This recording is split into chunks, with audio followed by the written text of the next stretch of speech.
Es un gusto saludarte y que podamos apartar este tiempo para el estudio de la palabra de Dios, en especial el libro del Apocalipsis. Quiero dejar en tu mente el siguiente pensamiento de la señora Elena de White. En el Apocalipsis están reveladas las cosas profundas de Dios. El nombre mismo que fue dado a sus páginas inspiradas, el Apocalipsis o la Revelación, contradice la afirmación de que es un libro sellado. Una revelación es algo revelado. El Señor mismo reveló a su siervo los misterios contenidos en dicho libro y es su propósito que estén abiertos al estudio de todos. Libro Hechos de los Apóstoles, página 466. Así que el estudio de este importante libro es relevante para los cristianos de hoy. En esta lección estudiaremos 6 de las 7 iglesias del Apocalipsis, ya que anteriormente estudiamos ya el mensaje de la primera iglesia, que fue la iglesia de Éfesos. Por lo tanto, hoy vamos a estudiar el capítulo 2 y 3 del Apocalipsis. Saben que cuando estudiemos el mensaje de las 7 iglesias debemos recordar que tiene una triple aplicación. Primero, la aplicación histórica, es decir, fueron iglesias reales con problemas reales. Segundo, la aplicación general o universal, en la que el mensaje de las 7 iglesias es aplicado a las necesidades de los cristianos en todos los tiempos. Y en tercer lugar, la profética, que es la interpretación de las 7 iglesias en periodos históricos del desarrollo de la iglesia desde el comienzo de los apóstoles hasta el fin del tiempo. Para comenzar nuestro estudio te invito a orar. Gracias, Señor, porque podemos acudir a ti por medio de la oración y podemos obtener el perdón de nuestros pecados por la sangre preciosa de Jesús. En este momento queremos pedirte que nos envíes la sabiduría del Santo Consolador para poder entender tu palabra. Lo pedimos en Jesús. Amén. Vamos entonces a estudiar el mensaje de la segunda iglesia del Apocalipsis, que es la iglesia de Esmirna, que está en el capítulo 2 de Apocalipsis, versículos 8 al 11. Comencemos con el saludo, versículo 8. Escribe al ángel de la iglesia de Esmirna. Esta es una de las ciudades antiguas que sobrevive hoy. Se la conoce como la moderna Izmir, un importante puerto turco. Esmirna era conocida como el ornamento de Asia. Era un importante centro cultural y religioso. Debido a su hermosa acrópolis, que a la distancia parecía una corona, se la conocía también como la corona de Jonia. Un dato interesante es que en esta ciudad murió un importante pastor de la iglesia cristiana, de nombre Policarpo, en el año 165. Se le pidió que se retractara de su fe en Cristo, a lo que él respondió: por 85 años le he servido sin que nunca me hiciera daño alguno. ¿Cómo podría yo blasfemar de mi Rey y Salvador? Mientras era quemado, sus últimas palabras fueron: te alabo por todas las cosas, te bendigo y te glorifico, juntamente con el eterno y celestial Jesucristo, tu Hijo amado, a quien, como también a ti y al Espíritu Santo, sea gloria y ahora y por todas las edades venideras. Amén. Muchos fieles hijos de Dios padecieron persecución. Esmirna era un centro de adoración al culto al emperador. Agregado a esto, había una comunidad de judíos importantes allí y eran hostiles también a los cristianos. La presentación de Cristo a esta iglesia la podemos ver en el versículo 8. Dice: el primero y el postrero, el que estuve muerto y vive. Indiscutiblemente se refiere a Cristo, quien entregó su vida para la salvación de todos los seres humanos. Para una iglesia que enfrentaba los desafíos de la persecución y la muerte, esta aparición de Cristo es muy importante para ellos, que revela la esperanza que todos los cristianos tenemos de que obtendremos por la gracia de Cristo la seguridad de la vida eterna. Veamos el encomio que podemos leer en el versículo 9, lo que destaca el mensaje a la iglesia de Esmirna. yo conozco tus obras, tu tribulación, tu pobreza, aunque eres rico, y la blasfemia de los que dicen ser judíos y no lo son, sino que son sinagoga de Satanás. El que camina entre las iglesias conoce bien las necesidades de la iglesia de Esmirna. La tribulación es una referencia a la constante amenaza en que vivían los cristianos de Esmirna. Se dice que también es una descripción de la presión que sentían los cristianos debido a la constante persecución que sufrían allí. Por eso se hace una referencia también a la pobreza, y el término griego nos habla de una pobreza extrema. Quizás muchos cristianos tuvieron que salir de sus tierras, de sus propiedades, o fueron despojadas de ellas por su fidelidad al Señor. Ahora, cuando habla de los judíos que no lo son, sino que son sinagoga de Satanás, puede ser una referencia a cristianos que pretendían ser fieles hijos de Dios, pero que no eran hijos de Dios. Pero también puede ser una referencia o una explicación de que allí había un importante centro judío y que de una u otra manera muchas de las persecuciones que se desataron contra los cristianos se debían a las acusaciones falsas de los judíos. Por eso se lo llama sinagoga del acusador. Algo interesante que vemos en este mensaje a la iglesia de Esmirna es que el Señor no tiene nada que reprocharle a esta iglesia. Ahora, sí le da un consejo que podemos leer en el versículo 10. No temas lo que has de padecer. El diablo echará a alguno de vosotros en la cárcel para que seáis probado y tendréis aflicción por 10 días. Al parecer, los cristianos de Esmirna, debido a las constantes amenazas y la persecución, podrían haber experimentado algo de temor y ansiedad. Y el Señor les dice, no teman, yo estoy al lado de esta iglesia, yo camino al lado de esta iglesia, yo tengo los ministros en sus manos, yo ejerzo mi protección sobre ustedes. Pero también en este tiempo de aflicción pueden ser tiempos duros para que los cristianos pudieran aprender a confiar en las promesas del Señor.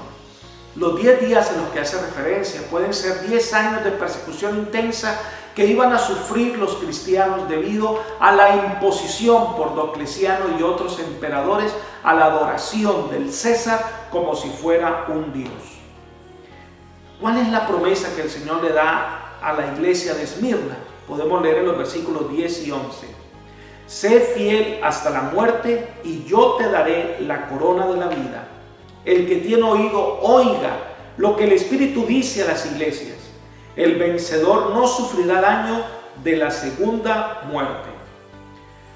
En esta encontramos dos promesas importantes. Número 1, si es fiel hasta la muerte, si es fiel a pesar del martirio y la persecución y se mantiene leal al Señor, recibirá la corona de la vida.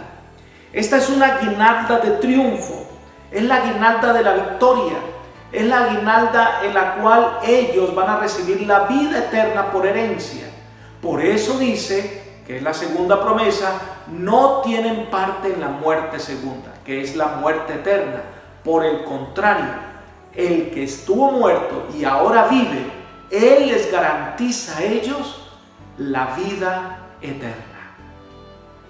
Esmirna representa el periodo entre el año 100 y el año 313. Es la iglesia del segundo y tercer siglo de nuestra era, la era de la persecución de parte del Imperio Romano. Los 10 años o los 10 días que aparecen allí representan la persecución empezada por Diocleciano y continuada por Galerio entre el año 303 y el año 313.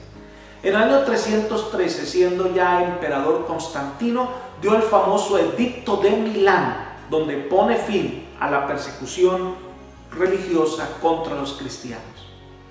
La iglesia de Esmirna nos enseña que tú y yo debemos aprender a tener confianza en las promesas del Señor y que en medio de las pruebas y las dificultades el Señor está a nuestro lado. La iglesia que vamos a estudiar es la iglesia de Pérgamo. Apocalipsis capítulo 2, versículos 12 al 17. Veamos el saludo. Versículo 12.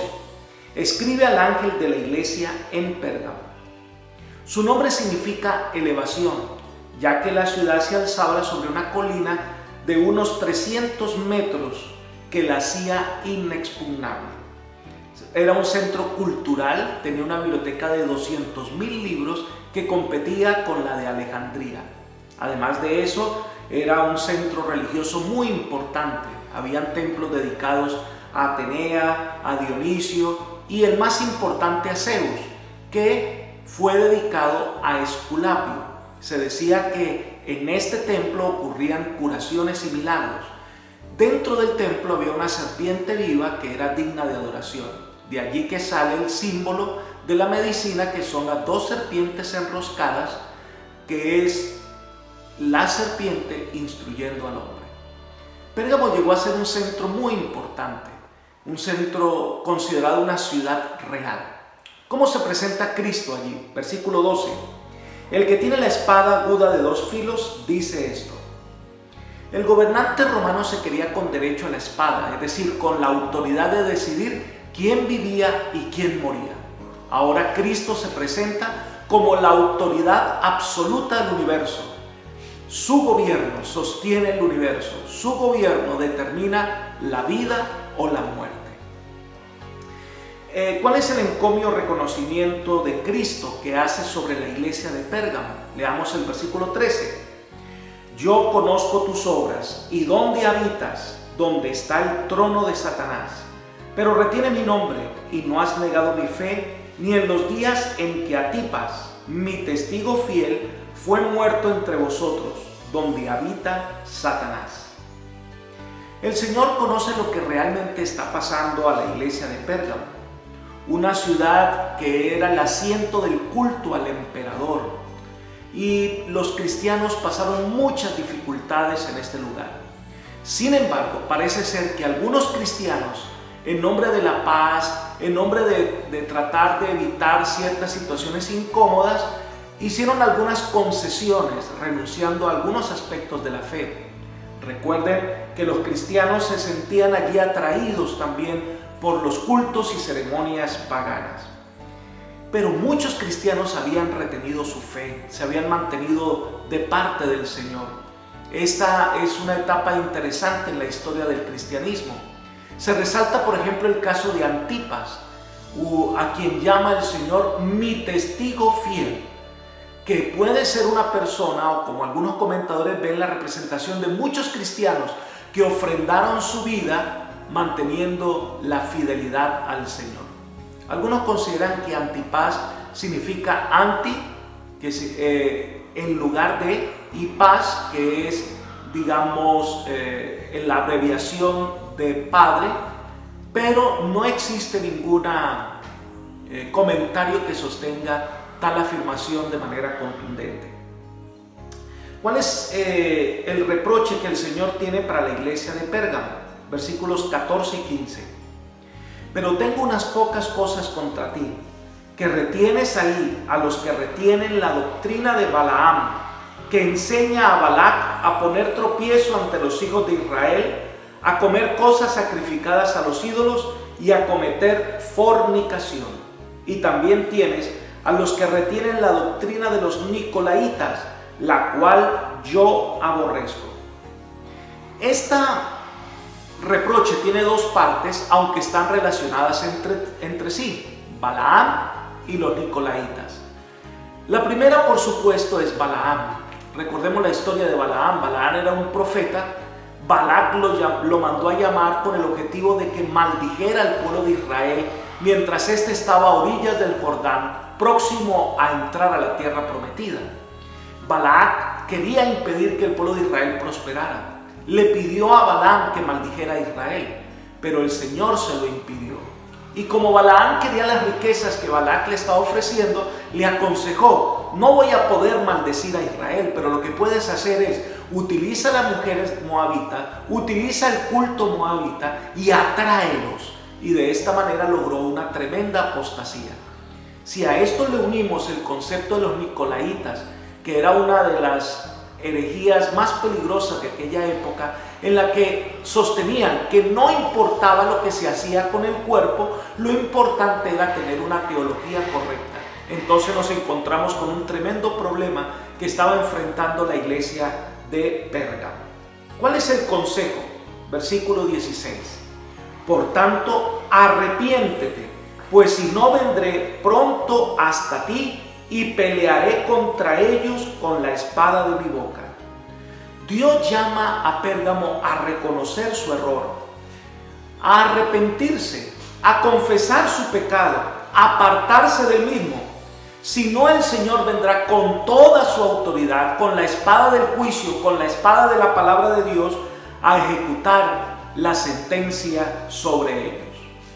Y entonces termina con la invitación y la promesa que leemos en el versículo 17. El que tiene oído, oiga lo que el Espíritu dice a las iglesias. Al vencedor le daré a comer del maná escondido, y le daré una piedrecita blanca, y en la piedrecita un nombre nuevo escrito, el cual nadie reconoce sino el que lo recibe. Hay algo interesante. Cada vez que el Señor describe un problema grave de la iglesia, cada vez las promesas del Señor van creciendo más. Podríamos decir que donde abundó el pecado, abundó también la gracia. 3 promesas importantes se le hace a la iglesia de Pérgamo para aquellos que mantienen su fidelidad al Señor. El primero, el maná escondido. El maná es descrito como comida de ángeles. Recordemos que el maná fue el alimento que el Señor le mandó al pueblo de Israel en el desierto. Pero también recordemos que el maná es un símbolo de la vida espiritual que Cristo imparte a los creyentes. Jesús dijo: yo soy el pan vivo que descendió del cielo. El que come mi carne y bebe mi sangre no tendrá sed ni hambre jamás. Lo que significa que si nosotros aceptamos a Cristo, Él nos da la garantía de la vida eterna. La segunda promesa es una piedrecita blanca. Era costumbre en la época antigua que el juez tuviese en sus manos una piedrecita blanca o una piedrecita negra para condenar o absolver. En este caso, al entregarnos la piedrecita blanca, significa que hemos sido absueltos, que hemos sido hallados justos por la gracia de Cristo Jesús, porque el Señor nos ha cubierto con su preciosa vestidura blanca. Y en tercer lugar dice un nombre nuevo. El nombre está relacionado con el carácter. El Señor nos transformará y le entregará a aquellos fieles hijos de Dios el nombre nuevo. Y este nombre nadie más lo va a conocer, sino solo aquel que ha tenido la experiencia. Cuando tenemos una experiencia personal con Cristo, nadie más va a experimentar eso, sino solo aquel que la haya vivido. Es una experiencia personal y única. La iglesia de Pérgamo representa un periodo de transición en el desarrollo de la iglesia cristiana. Cuando Constantino se hace emperador, en el año 313, él da el edicto de Milán, donde pone fin a la persecución contra los cristianos. Poco tiempo después, Constantino se hace cristiano y pasa la iglesia de ser la iglesia perseguida y odiada a ser la iglesia del emperador. En ese momento hay una transición en que algunos cristianos, por evitar algunos conflictos, comenzaron a ceder a algunas costumbres paganas para congraciarse con todos los adoradores de los ídolos y de toda la cultura que había griega en ese momento. El periodo va desde el año 313 hasta el año 538, un periodo difícil para la iglesia cristiana. En el año 538 pues se da el edicto de Justiniano, donde le da al obispo de Roma toda la autoridad civil y religiosa para condenar a aquellos que no están de acuerdo con sus enseñanzas. Este es un periodo que no debe repetirse en la historia del cristianismo. Las verdades de la palabra de Dios no se deben mezclar con ninguna práctica o costumbre. Nosotros debiéramos mantener la pureza doctrinal, manteniéndonos fieles al Señor en primer lugar, confiando plenamente en su dirección arrepintiéndonos de nuestros pecados, dejarnos cubrir con su gracia y caminar por el sendero que Él ha marcado claramente en su palabra. Seguimos entonces estudiando el mensaje a la iglesia de Tiatira, que podemos encontrar en el capítulo 2, versículos 18 hasta el 28. El saludo, versículo 18. Escribe al ángel de la iglesia en Tiatira. Tiatira significa el dulce sabor del trabajo. Era una iglesia pequeña, quizá la menos importante de las ciudades de Asia. No era una ciudad imponente, tenía solo una industria de la lana, que eran expertos en teñir la lana, y además de eso tenían una industria del bronce. Los habitantes eran pobres, había un templo dedicado a Apolos, donde había una diosa dentro de este templo, que era la más relevante para los ciudadanos de Tiatira. Tiatira era una ciudad que estaba organizada por gremios. Si alguna persona quería tener algo de dinero, pues debía unirse a ese gremio. Al unirse a ese gremio, pues debía hacer un compromiso participando de la cena de comida sacrificada a los ídolos. Además de eso, debía participar en la adoración, en festines que terminaban siempre con prácticas inmorales propias del paganismo. Leamos la presentación de Cristo, versículo 18. El Hijo de Dios, el que tiene ojos como llama de fuego y pies semejante al bronce pulido, dice esto. Es una descripción de la capacidad penetrante de Jesús de ver lo íntimo de los seres humanos. Y los pies bruñidos es una referencia a su estabilidad inflexible. La iglesia está bajo escrutinio cuidadoso de parte del Señor. ¿Cuál es el mensaje que el Señor tiene para la iglesia de Tiatira? Aquellas cosas que quiere resaltar. Versículo 19. Yo conozco tus obras, tu amor, tu fe, tu servicio, tu perseverancia y que tus obras postreras son superiores a las primeras. El Señor te conoce bien. Describe lo que hay en el corazón de cada creyente. Y por supuesto describe la realidad de la iglesia. Una iglesia que tiene amor, fe y servicio. Es decir, los resultados naturales de una iglesia que profesa amor. Es una iglesia que persevera a pesar de la apostasía. Pero hay una referencia interesante. Dice que al final del periodo de la historia de esta iglesia hay una mejoría en comparación a su situación inicial. ¿Cuál es el reproche divino? Leamos los versículos 20 al 23. Pero tengo contra ti que toleras que esa mujer Jezabel, que se dice profetiza, enseña y seduzca a mis siervos para fornicar y para comer cosas sacrificadas a los ídolos. Yo le he dado tiempo para que se arrepienta, pero no quiere arrepentirse de su fornicación. Por tanto, yo la arrojo en cama y en gran tribulación a los que adulteran con ella, si no se arrepienten de las obras de ella. A sus hijos heriré de muerte, y todas las iglesias sabrán que yo soy el que escudriña la mente y el corazón. Os daré a cada uno según vuestras obras. Lo primero que resaltamos en este reproche divino es que la iglesia de Tiatira no está amenazada por la adoración al emperador, no está sufriendo la persecución de Roma. No, parece ser que, según lo describe el mismo versículo, los problemas son más de índole interno. Los problemas son más de la situación de la iglesia misma. Jezabel, que se menciona aquí, recordemos, fue la esposa del rey Acab, hija de uno de los sacerdotes de Baal. Ante la debilidad de su esposo, el débil carácter de Acab, pues ella aprovechó para llevar al pueblo de Israel a una terrible apostasía, prácticas idolátricas que incluían la inmoralidad. Esto, lo que le está pasando a Tiatira, tiene esa mezcla mortal entre el paganismo y la adoración al verdadero Dios. Por eso el Señor toma ciertas medidas. Por eso dice, yo le he dado tiempo para que se arrepienta, pero no se arrepintió, no hubo cambio de actitud. Por lo tanto, dice, yo la arrojo en cama, es decir, va a venir sobre ella una tremenda tribulación y todos los que se adulteren con ella van a sufrir las consecuencias de la enfermedad que vendrá sobre esta mujer. En tercer lugar, dice que a los hijos herirá de muerte. Habla de una herida mortal que tendrán sus hijos. En sentido figurado, esto daría a entender que los discípulos fieles de Dios habrán ganado la batalla.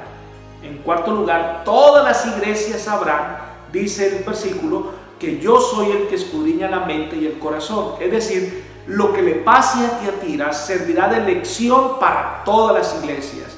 Dios, que conoce lo profundo de nuestra vida, pronunciará la misma sentencia a quien no acceda a su gracia. ¿Cuál es el consejo? No existe consejo en el libro o en el mensaje dado a la iglesia de Tiatira. Solo hay una referencia a lo siguiente, versículos 24 y 25. Pero a los demás que están en Tiatira, a cuantos no tienen esa doctrina y no han conocido lo que ellos llaman las profundidades de Satanás, yo os digo, no os impongo otra carga, pero lo que tenéis, retenedlo hasta que yo venga. Es una referencia a los fieles hijos de Dios que no se dejaron contaminar por la herejía y la apostasía de Jezabel. Es un remanente fiel. No se dejaron contaminar por el pecado ni por el conocimiento. Y debido a su fidelidad y debido a que van a sufrir persecución debido a su fidelidad, el Señor no les va a imponer otra carga, solo que retengan la fe salvadora. ¿Cuál es la promesa que el Señor le da a la iglesia de Tiatira? Versículos 26 al 29. Al vencedor que guarde mis obras hasta el fin, yo le daré autoridad sobre las naciones, las regirá con vara de hierro y serán quebradas como un vaso de alfarero, como yo también la he recibido de mi Padre, y le daré la estrella de la mañana.